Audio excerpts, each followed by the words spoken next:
सोचिए, एक तरफ है दुनिया के सबसे करीबी दोस्त और दूसरी तरफ एक दूर दराज बर्फीला द्वीप। सुनने में अजीब लगता है ना?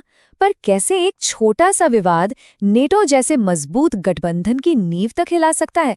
चलिए इसी कहानी में थोड़ा और गहरा उतरते हैं।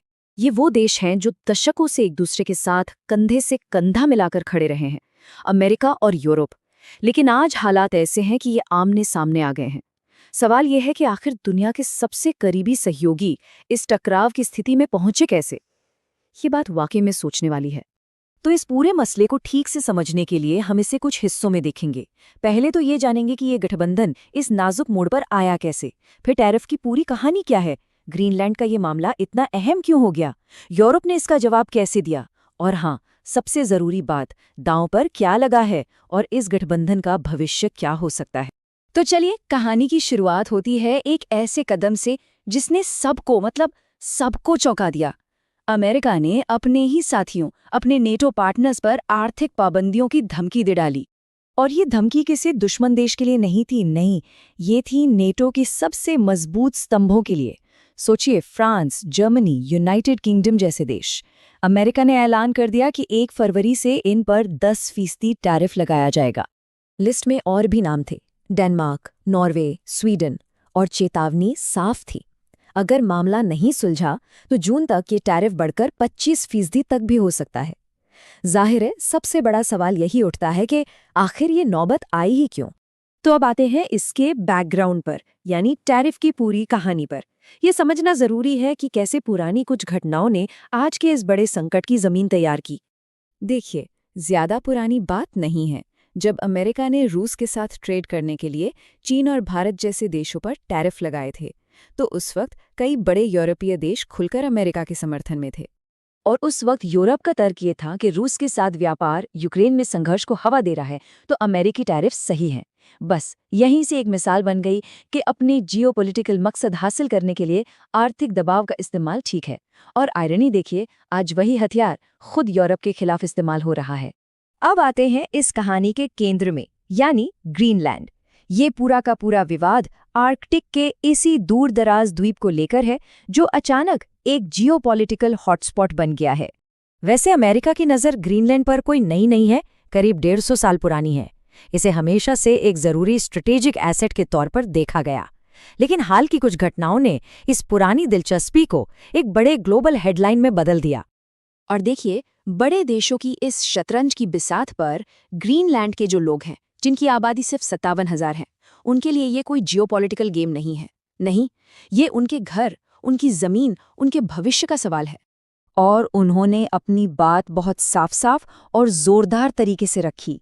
अमेरिका की इस दिलचस्पी के जवाब में देश की लगभग 1/4 आबादी सड़कों पर उतर आई। सोचिए, 1/4 आबादी, और नारा सिर्फ एक था, ग्रीनलैंड बिकाऊ नहीं है। तो जब एक तरफ से इतना दबाव आया, तो जाहिर है दूसरी तरफ से भी जवाब आना था। अब बात करते हैं यूरोप के एकजुट रिएक्शन की। उनका जवाब भी धीरे धीरे बदला। पहले कुछ शांत मिलिट्री मूव्स और फिर खुला विरोध। शुरुआत में कई यूरोपीय देशों ने डेनमार्क के कहने पर अपनी सेना आर्कटिक में भेजी।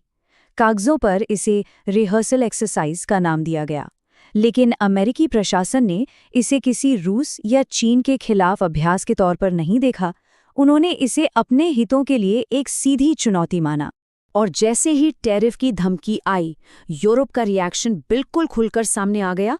फ्रांस के राष्ट्रपति इमैनुअल मैक्रों का ये बयान देखिए। उन्होंने साफ कहा, टैरिफ की धमकियां बिल्कुल अस्वीकार्य हैं और यूरोप इसका एकजुट होकर और तालमेल के साथ जवाब देगा।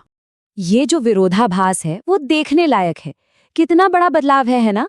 कल तक यही यूरोपियन नेता दूसरे देशों पर अमेरिकी टैरिफ को सही ठहरा रहे थे, और आज जब बात खुद पर आई तो वही टैरिफ अस्वीकार्य हो गए। तो अब सबसे बड़े सवाल पर आते हैं कि आखिर दांव पर लगा क्या है। देखिए, ये सिर्फ एक डिप्लोमैटिक कहासुनी नहीं है, इसके आर्थिक और राजनीतिक नतीजे बहुत बहुत बड़े हो सकते हैं। जरा इस आंकड़े पर गौर कीजिए, $1.5 ट्रिलियन। इतना बड़ा है अमेरिका और यूरोपियन यूनियन के बीच का सालाना व्यापार। मतलब कारों से लेकर टेक्नोलॉजी तक सब कुछ इसी रिश्ते की नींव पर टिका है। हाँ, ये ट्रेड बहुत बड़ा है, लेकिन इसमें एक असंतुलन भी है। जैसा कि इस चार्ट में दिख रहा है, अमेरिका यूरोपीय संघ को जितना सामान एक्सपोर्ट करता है, उससे कई ज्यादा वहां से इंपोर्ट करता है। और ये जो फर्क है, वो करीब 147 बिलियन डॉलर का है। इसे ही हम ट्रेड डेफिसिट या व्यापार घाटा कहते हैं। लेकिन बात सिर्फ पैसों और व्यापार से कहीं आगे की है। दाव पर है 32 देशों के नेटो गठबंधन की एकता। वो गठबंधन जिसका मूल सिद्धांत यही है कि एक सदस्य पर हमला मतलब सब पर हमला। और ये विवाद उसी मूल सिद्धांत, उसी नींव को हिला रहा है। और यहीं से हम अपने आखिरी सवाल पर पहुंचते हैं। इस गठबंधन का भविष्य क्या है? क्या हम एक नई दुनिया की व्यवस्था की तरफ बढ़ रहे हैं, या ये सिर्फ एक वक्ती संकट है जो टल जाएगा? अब सबकी नजरें हैं आने वाले वर्ल्ड इकोनॉमिक फोरम पर, जो दावोस में 19 से 23 जनवरी तक होगा। टैरिफ की इस धमकी के बाद ये पहली बार होगा जब ये सारे वर्ल्ड लीडर्स एक दूसरे के आमने सामने होंगे, और पूरी दुनिया की निगाहें इस पर होंगे कि वहां से तनाव कम करने की बात निकलती है या टकराव और बढ़ता है। तो आखिर में ये सवाल सिर्फ ग्रीनलैंड का नहीं रह जाता, ये सवाल कहीं ज्यादा बड़ा है। सवाल ये है कि क्या एक अलग सदी, एक अलग दौर के लिए बने गठबंधन आज के दौर के दबावों को झेल सकते हैं? और शायद सबसे जरूरी सवाल, 21वीं सदी में एक सहयोगी या एलाय होने का असल मतलब क्या है?